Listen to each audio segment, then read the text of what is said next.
Dlamini Zuma, let me put it correctly. Ke dumedise hape Deputy Minister Mafu.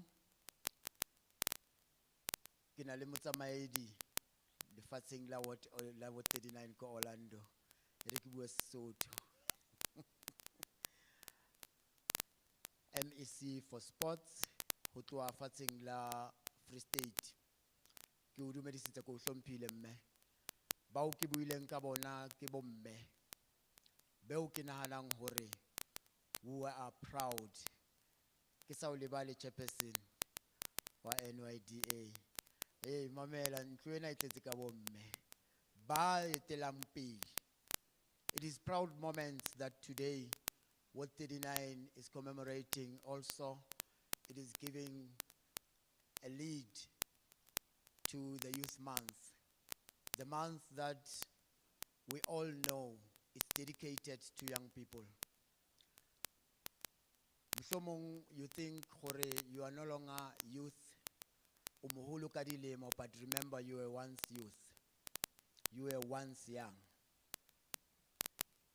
Allow me to take this opportunity also to respect the NYDA from the top office to the last person wa NYDA who is involved in the operation, day-to-day operation of this organization or maybe this entity, to say we are looking towards you in changing the emancipation of our economic freedom for young people, not only in Orlando West, not only in Soweto, not only in Johannesburg, not only in Gauteng, but in the whole country.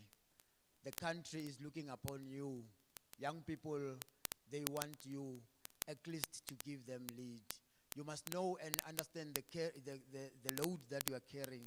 You must understand the people that are in majority. Young people are in the majority. They are looking forward to see what NYDA can do. On behalf of other councillors whom I gave an invitation, I would like to welcome you all. I know hona le di entities, hona le di government organizations, hona le di NGOs. There are young people around Ward 39. There are people from Emma Dwaleni High School. There are people from Orlando West High School also. Let me take this opportunity to thank all the principals that worked with me to make sure that their learners are here. Not only because of they are representing their schools, but they are representing also all the children of South Africa who tomorrow they will be our leaders. Let me take this opportunity also to thank everyone in the house, media people. Let me also thank young people who are not at school, who are not in universities, who are not in TVET colleges, but who are looking forward to make South Africa a better country, South Africa a country that will prosper. We are saying to you in Ward 39, we welcome you with warm hands. The world of Soweto Mona Renale destination ya tourism. This is the destination for tourism in Soweto. You are mostly welcomed. Thank you so much for choosing Ward 39 to be the place to be at today. Thank you.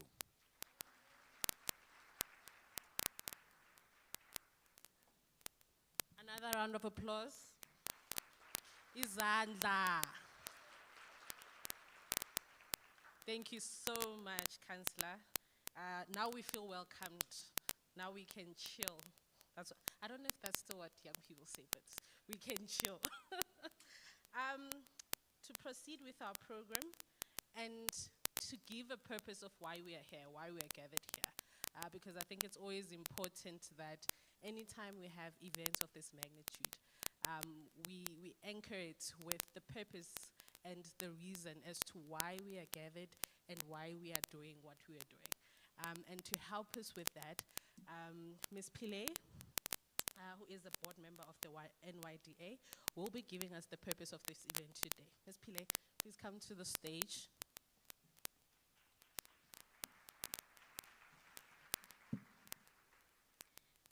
you. Good morning, everyone. Not like that. Are we not young people in the room? We do a survey of the ages of the people in the room? Good morning, everybody. Okay, slightly better. I'll take it because it's early. Thank you, Program Director. I'm Pearl. I am a board member at the NYDA. And my job is to tell you stuff that you already know, which is why we're here today. If anyone is confused, please just let me know in advance so we can scold the people who invited you for not telling you why you're meant to be here. So we all know the historical significance, obviously, of June and of this particular community and why we're here. What I want to point out is not the events of the day, but the meaning behind those events, right? June 16th and June in general symbolizes youth civic power, right? It symbolizes the ability and the power of young people organizing, young people standing in solidarity with each other, and showing that we're capable of creating change in our communities. We meet during Youth Month in a trying time for young South Africans. The triple challenges of unemployment, poverty, and inequality, which we're all very familiar with, is ravaging through our communities and creating very minimal chances of us being able to create sustainable livelihoods. We live in a time where accessing quality education is really difficult unless you're rich, where completing your studies and going on to find a job is something that you're supposedly lucky to be able to do. We live in a time where access to healthcare services for young people is increasingly difficult. You'll be aware of this last week where a young teenage girl had to be represented at the High Court because she was denied access to an abortion in a public clinic. She won her case and has since gotten her abortion, but it points to the difficulties that young people experience when trying to access healthcare. We live in a time where safety is one of our biggest concerns. I stand here as a woman, I'm sure other women in the room can relate. The difficulties of being a woman in South Africa, our stats around GBV and femicide and domestic violence continues to rise, and we struggle to find a light at the end of that particular tunnel. We also live in a time where marginalized communities continue to be marginalized. Young people with disabilities, young people in the LGBTI community continue to face strife, whether it's accessing economic opportunities, community safety, education, or just being able to live in a world that accepts their lifestyles. And finally, we live in a time where our civic and political participation is decreasing at a rapid rate. Every year when it's election time, we look at the stats of how many young people are eligible to vote versus how many young people actually do turn up to the polls. Now, this is not the fault of young people at all. What it points to is a political landscape that excludes young people. It's hard to look at political parties, and we have a lot of them, and look at someone who's under the age of 35 standing to be the president. Not because we're not capable of doing so, but because we live in a political landscape that tells you that you have to wait your turn. I don't understand why the majority of this country has to wait their turn for anything. But this also presents an opportunity. Lots of problems means lots of solutions. So let's look at the bright side, okay? The theme for this year's Youth Month is accelerating youth economic emancipation for a sustainable future. What that means practically is creating a culture of intentionality when we think about youth and the opportunities that they are provided with. So less random internships, less random funding that doesn't aid in sustainable businesses, less jobs that only gives you a piecemeal pay, and more opportunities that can yield growth for your careers, for your businesses, and for the communities that you come from. Because we all know that when young people are empowered, their communities are empowered too. What we know is that young people are already actively involved in building their communities. What they lack is proper resources and support through opportunities that can connect them to doors that are usually closed to them. I was fortunate that I went to Wits University, and one of the biggest conversations that happen is how if you went to a place like Wits or UCT, when your CV goes into a company, they don't really care about what skills you actually have, right? It's your access that gets you in the door. And that's part of the culture that needs to change. The young people that have great potential and don't have access to spaces that are deemed to be high merit spaces, where those young people can be recognized too. And we hope that we can achieve this with this Youth Month. And so this is the backdrop against which our Youth Month program has been designed. It's to leverage the power and the potential of young people and connect them to opportunities to show that we're serious about youth development. And we're serious about youth development that is youth-centered. How many times do we see programs that are supposedly for young people, but you don't find a single young person who was involved in creating those programs? And so when those programs don't work, people look really confused. It's because you excluded the people who have the capacity to frame what their development must look like. And this can result in actual change in our communities, right? And that's kind of the thinking that all of this is set against. That it's not just about building individuals, but it's about creating communities. And how do we build communities that are resilient and then can work together to address the problems that they face? Today, my colleagues at the NYDA and all of our partners will set out a roadmap for the month, hear from experts in the field of youth development, and build new relationships with the NYDA for greater collaboration in future. I'm personally very excited. I always say for us that work in youth development, this is our Christmas. It's kind of the pre-Christmas before December. And so I'm very excited to see what opportunities we get from this month. I'm more excited to see the young people that we'll be able to connect with and all of the collaborations that can come out of it in the different communities. I wish you all the best. Welcome. Let's have a good day.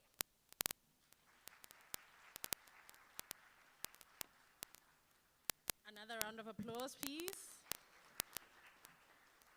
Thank you so much, Pal.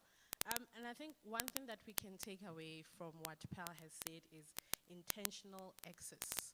And I think that's what we need to carry forward and also hold NYDA accountable, because you promised us intentional access. So with that said, we are moving along swiftly, or moving along. We would like to welcome on stage MEC Limakatso Mahasa from the Free State Department of Sports and Arts and Culture. Round of applause, please.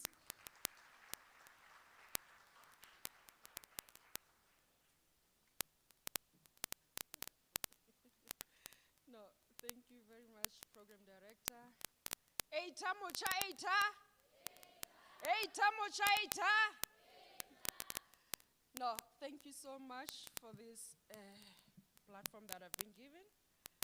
Let me first start by acknowledging the presence of the Minister of Women, Youth, Persons with Disability, Dr., or should I say Mama, Nkosazana Dlamini Zuma. And my Deputy Minister as well for Sports, Arts, Culture, Mafu Qawe. No Qawe, sorry. I don't know what's going on. Maybe I'm scared because I'm seeing so many young faces that I don't know. And also the Ward Councillor who welcomed us today, Councillor Lefamudise, the NYDA Board Executive Chairperson, Sis Asanda Luwaka. Am I pronouncing it correctly? Oh, okay. And other board members. Leadership of the June 16 Foundation, leadership of South African Youth Council, senior officials of government departments, and most important people are from my province, the Free State Province officials. Thank you for coming to support me, ladies and gentlemen. I'm just going to read the speech that was supposed to be read by the Premier of the Free State, who's not feeling well today. That's why he could not join us today. I'm still young at heart, but I know some are saying, hey, this woman, she's very young, but she's using this paper speeches, whereas there's these gadgets. Yeah, no, I'm still young. Okay, let me just go through my speech, and I'm somehow, I don't feel I should be standing here after what Mepile has alluded to.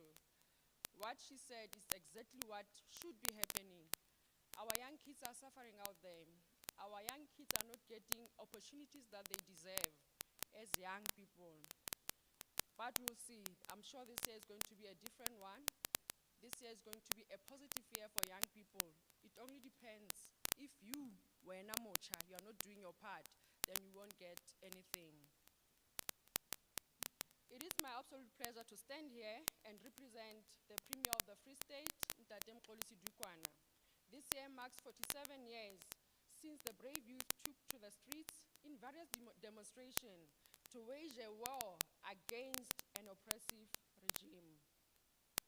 It must also be said that June 16, 1976 was not just an event, but has redefined the liberation struggle in South Africa. It did not only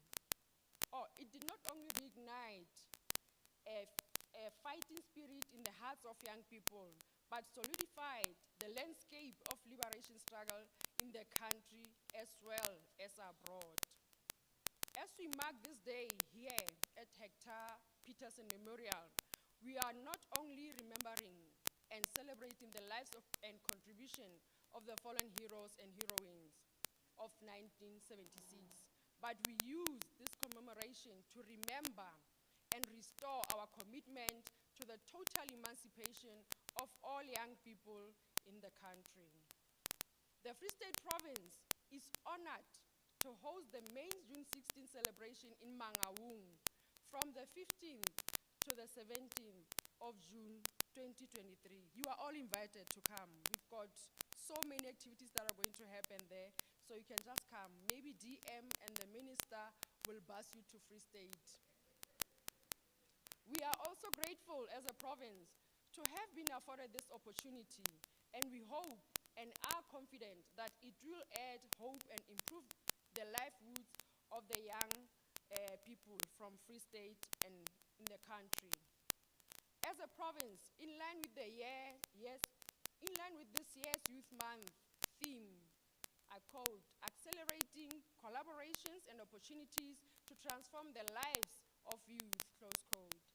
We have committed as the provincial leadership to ensure that this Youth Month activities will have a tangible impact in transforming the lives of youth. We have also committed that the days of rallies, retlatsa stadiums, and to try and score points or to try and score, where we are not going to achieve anything out of it, it has come to an end.